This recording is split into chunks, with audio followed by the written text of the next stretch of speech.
Paul had always believed that food was a gateway to understanding cultures. His blog, Paul's Palate, had garnered a modest but loyal following who eagerly awaited his next culinary adventure. This time, his journey took him deep into the heart of Mexico, far from the tourist-laden cities, to a small, remote village that promised an experience unlike any other. The invitation had arrived in an old-fashioned envelope, sealed with wax and bearing an ornate crest he didn't recognize. Inside was a letter written in elegant, flowing Spanish. It spoke of a festival celebrating a dish that had been a part of the village's tradition for centuries, a dish that had never been documented or shared with the outside world. The invitation was signed simply, Los Ancianos del Pueblo, the elders of the village. Intrigued and excited, Paul embarked on his journey, imagining the exotic flavors and unique culinary techniques he would discover.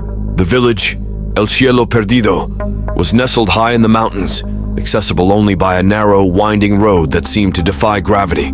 As Paul drove, the lush greenery and breathtaking views distracted him from the growing sense of unease that gnawed at the back of his mind. Upon arrival, Paul was struck by the village's quaint beauty. Adobe houses with brightly painted walls lined cobblestone streets, and colorful papal picado banners fluttered in the breeze. Yet, there was an air of stillness that felt unnatural, as if the village was holding its breath. He was greeted by an elderly man named Don Alejandro, the village's head elder.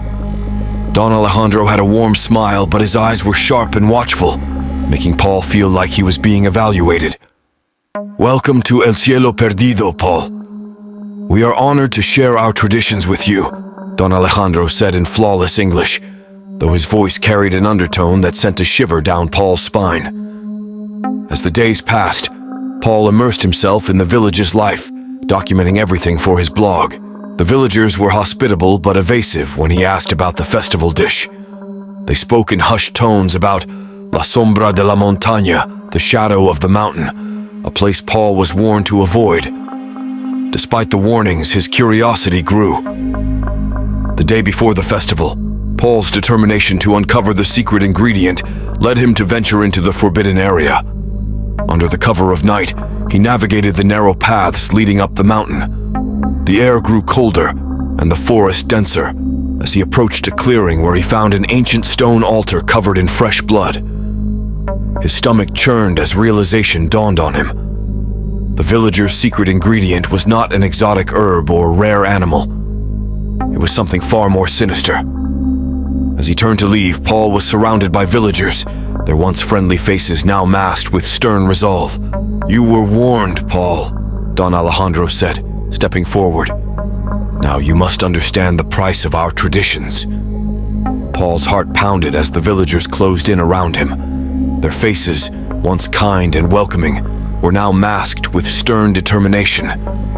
Don Alejandro stepped forward, his eyes reflecting a mix of sorrow and resolve. "You were warned, Paul," Don Alejandro repeated, his voice heavy with a solemn tone. "Now, you must understand the price of our traditions." Two burly men grabbed Paul by the arms, dragging him back towards the village. His mind raced as he struggled against their grip, but their strength was overwhelming. They brought him to a large, dimly lit building on the outskirts of the village. The interior was cold and damp, with thick wooden beams and stone walls that seemed to absorb sound. Paul was thrown into a small, windowless room. The heavy door slammed shut behind him, the sound echoing in the confined space. He pounded on the door, shouting for help, but his cries went unanswered. Desperation clawed at him as he sank to the floor, his mind replaying the horrific scene at the altar. Hours passed, though it felt like days. Paul's thoughts were a chaotic mix of fear and disbelief. How had he found himself in such a nightmare? Just a few days ago, he had been excitedly planning his blog posts, dreaming of the unique culinary experiences he would share with his readers. Finally, the door creaked open. Don Alejandro entered, flanked by two other elders. He carried a tray with a bowl of steaming soup and a piece of bread. The rich aroma of spices filled the room, but Paul's stomach churned at the thought of eating anything they offered. "You must be hungry," Don Alejandro said, setting the tray down in front of Paul. "Eat. We do not wish to harm you." Paul glared at him, refusing to touch the food. "What do you want from me?" he demanded. Don Alejandro sighed. "We want you to understand, Paul. Our traditions are ancient, passed down through generations. The festival dish you were so eager to discover is more than just food. It is a sacred rite, a bond with our ancestors. And that bond involves human sacrifice." Paul spat, his voice trembling with rage and fear. The elder's expression hardened. "We do what we must to honor our heritage. Those who are chosen are not victims but offerings, given willingly for the good of the village." Paul shook his head in disbelief. "This is insane. You can't expect me to accept this." Don Alejandro knelt down, his eyes locking onto Paul's. "You have a choice, Paul. You can join us, understand our ways, and perhaps even be spared. Or you can continue to fight and face the consequences." With that, he stood and left the room, leaving Paul to grapple with his terrifying predicament. The food remained untouched, growing cold as Paul sat in the darkness, his mind racing with thoughts of escape. As night fell, Paul devised a plan. He had to find a way out of this nightmare before the festival began. He waited until the village was silent, listening carefully for any signs of movement outside his room. When he was certain the coast was clear, he began to inspect his surroundings more closely. The room was sparse, but he noticed a small, loose stone in one corner. With some effort, he managed to pry it free, revealing a narrow tunnel that seemed to lead out of the building. It was a tight squeeze, but Paul knew it was his only chance. He crawled through the tunnel, his heart pounding with each inch he moved. The tunnel was dark and musty, but after what felt like an eternity, he emerged into the cool night air. He was behind the building, hidden from view by thick bushes. Paul took a moment to orient himself. He needed to head towards the mountain path and away from the village. Keeping low, he moved quickly and quietly, his senses on high alert for any signs of pursuit. As he neared the edge of the village, he heard voices. Ducking behind a large tree, he watched as two villagers walked past, their conversation filled with excitement about the upcoming festival. Once they were out of sight, Paul continued his escape, every sound and shadow making his heart race. He reached the base of the mountain and began to climb, hoping the dense forest would offer some protection. The climb was arduous, and the darkness made it even more treacherous. Paul pushed on, driven by the fear of what awaited him if he was caught. Hours later, exhausted and scraped from the climb, Paul found a small cave to hide in. He collapsed onto the rocky ground, his body aching and his mind racing.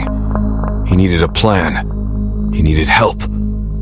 And most of all, he needed to survive until he could expose the horrors of El Cielo Perdido to the world. Paul awoke to the sound of distant drums echoing through the mountains. The festival had begun. He knew he didn't have much time before the villagers realized he was gone. He had to move quickly. Emerging from the cave, he made his way down the other side of the mountain, hoping to find a road or a village where he could get help. As he descended, the forest grew denser, and the sounds of the festival faded, replaced by the rustle of leaves and the calls of distant animals. After several hours, Paul stumbled upon a narrow dirt road. Relief washed over him, but he knew he couldn't let his guard down. He followed the road, hoping it would lead him to safety. As the sun began to set, Paul heard the sound of an engine in the distance. He hid behind a large rock and waited, his heart pounding. A truck approached, its headlights cutting through the twilight.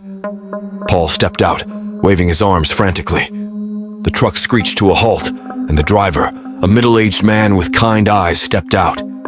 "What are you doing out here?" he asked in Spanish.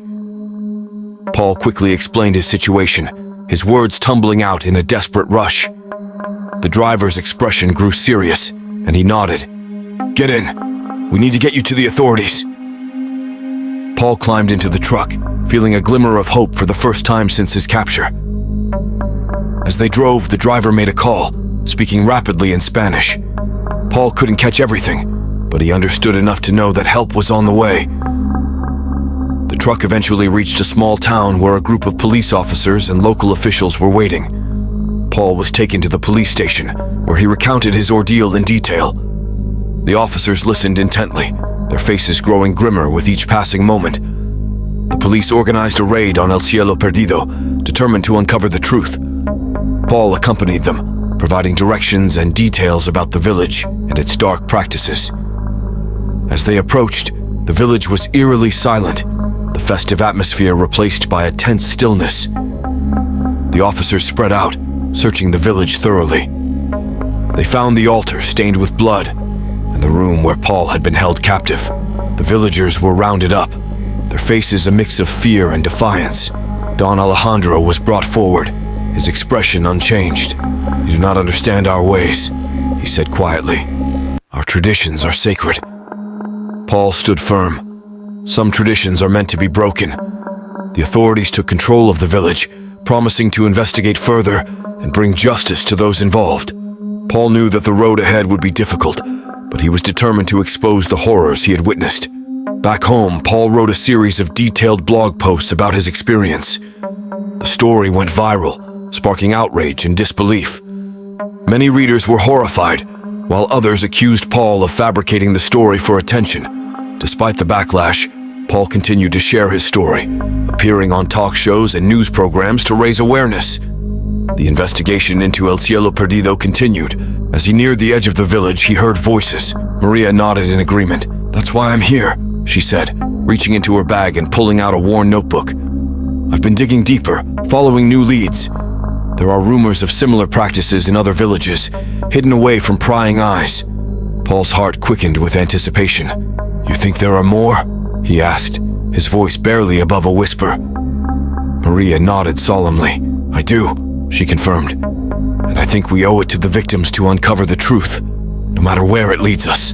Paul took a deep breath, his mind racing with possibilities.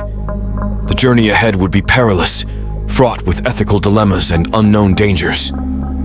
But he knew he couldn't turn back now. "Then let's do it," Paul said firmly, meeting Maria's gaze with unwavering determination. "Let's shine a light into the shadows of the past and bring justice to those who have been silenced." Paul and Maria's investigation took a shocking turn when they discovered hidden archives in one of the remote villages. These archives detailed the horrific truth that the villagers of El Cielo Perdido had been killing tourists for years, using their bodies as ingredients in their traditional dishes. The revelation was beyond anything they had imagined. With this newfound evidence, Paul and Maria compiled a comprehensive report and worked with international human rights organizations to ensure the information was undeniable and legally actionable. They knew that this evidence could not only expose the horrific practices, but also bring about justice for the victims. The report triggered an extensive police investigation. Authorities from both Mexico and international law enforcement agencies converged on El Cielo Perdido. The village, once shrouded in secrecy and deception, was now under intense scrutiny. Forensic teams combed through the village, uncovering mass graves and evidence of ritualistic killings. The villagers, who had once claimed their traditions were harmless and spiritual, were now faced with undeniable proof of their atrocities. The police arrested several key figures in the village, including Don Esteban, the elder who had vehemently denied the accusations. As the investigations deepened, the scale of the horrors became apparent. Dozens of tourists had disappeared over the years, their fates hidden in the recipes of El Cielo Perdido. The villagers were interrogated, and their testimonies painted a grim picture of a community that had been living in fear and complicity. Some villagers had participated willingly, believing in the power of the rituals, while others had been coerced or threatened into silence. The global reaction to the revelations was swift and intense. News outlets around the world reported on the gruesome findings, and there was an outpouring of outrage and grief. Families of the missing tourists demanded justice, their long-held hopes for closure now intertwined with the horror of the truth. Human rights organizations called for immediate reforms and protections for indigenous communities to prevent such atrocities from ever happening again. The Mexican government, under pressure from the international community, pledged to hold those responsible accountable and to support the affected families. The trials of the villagers were highly publicized and fraught with tension. Paul and Maria testified, presenting their findings and recounting their harrowing experiences. Their testimonies were crucial in securing convictions against the perpetrators. Don Esteban and other key figures were sentenced to life in prison for their roles in the killings. The trials exposed the deep-rooted corruption and complicity within the village, leading to a broader investigation into other regions suspected of similar practices. Paul and Maria's journey had changed them profoundly. They had set out to uncover cultural practices and ended up uncovering one of the most heinous crimes imaginable. The weight of their discovery and the subsequent impact on their lives was immense, but it also reinforced their commitment to justice and human rights. They continued to work with international organizations, advocating for the protection of vulnerable communities and the importance of ethical investigations. Their story became a symbol of the fight against cultural exploitation and the need for vigilance in the face of evil. The legacy of Paul and Maria's work was felt globally. Their efforts led to significant changes in how remote communities were monitored and supported. International laws were strengthened to protect tourists and ensure that such atrocities would never go unnoticed again. The village of El Cielo Perdido was transformed into a place of remembrance. The mass graves were exhumed, and the remains of the victims were repatriated to their families. Memorials were erected to honor the lives lost and to serve as a stark reminder of the dangers of unchecked traditions and secrecy. Years later, Paul and Maria stood at the edge of El Cielo Perdido, now a place of reflection and remembrance. The horrors of the past had been brought to light, but the shadows remained. "Do you think we did enough?" Maria asked, her voice tinged with lingering doubt. Paul looked out over the village, the weight of their journey etched into his features. "We did what we had to," he said softly. "We brought justice to the victims and exposed the truth. But the shadows of the past will always be there, reminding us to stay vigilant." As they walked back to their car, the sun set behind the mountains, casting long shadows over the land. Their journey had been one of unimaginable darkness, but it had also been one of resilience and hope. They knew the fight for justice was far from over, but they were ready to face whatever came next. The story of Paul and Maria became a beacon of courage and compassion, a testament to the power of truth and the enduring struggle for human rights. The shadows of the past might remain, but they would never again be hidden in darkness.